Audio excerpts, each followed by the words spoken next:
খুব জরুরি অপারেশন থিয়েটারে ঢোকানো হয় এবং একটা রিং পরানো হয়।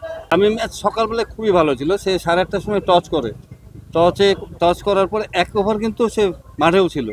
মাঠে অসুস্থ বোধ করাতে সে ম্যাচ রেফারিকে জানায় এবং ম্যাচ রেফারি তাকে মেডিকেলে ভর্তি হওয়ার জন্য বলেন। মেডিকেলে তামিম নিজেই তার গাড়ি নিয়েই আসে প্রথমে।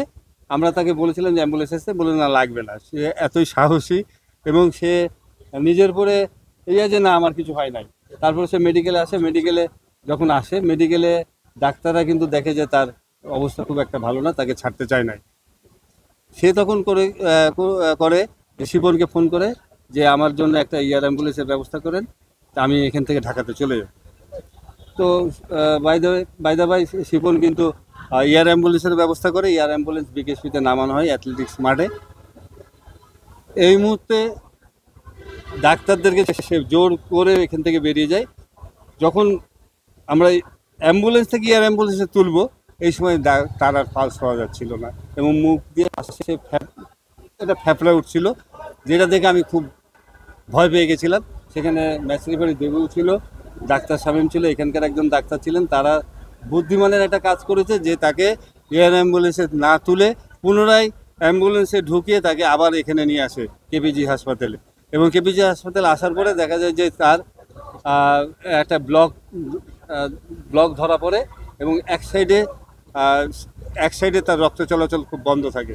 এই এক সাইডে রক্ত চলাচল পুরোটাই বন্ধ থাকে দেখে তাকে খুব জরুরি অপারেশন থিয়েটারে ঢোকানো হয় এবং একটা রিং পরানো হয়।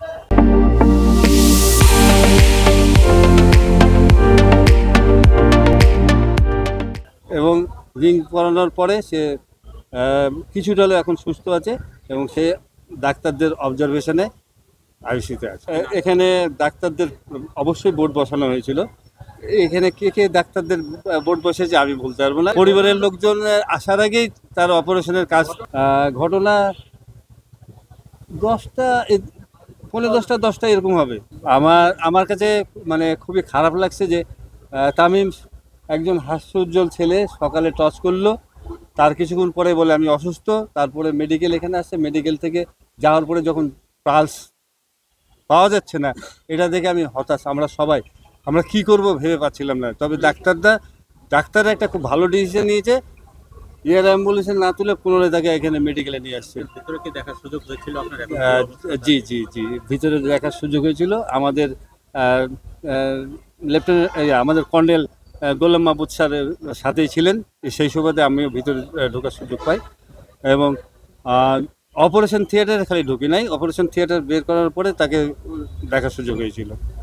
এবং তার মা ওই সময় তার মা যখন বের করে তখন হাত বুলিয়ে দোয়া করে আল্লাহর কাছে।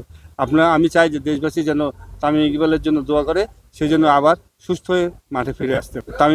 তামিমের পরিবারের ভিতরে তামিমের ওয়াইফ আছে, তার আম্মা আছে, আর নাফিজ ইকবাল ভাই আসছে এবং সাথে আরেকজন কেউ আছে, বিসিবির ফাইম স্যার আছে, তারপরে সিও সুজন সাহেব আছেন, ডক্টর দেবাশিস আছেন, সম্ভবত মনে হয় আমাদের সভাপতি ফারুক ভাইও চলে আসছেন।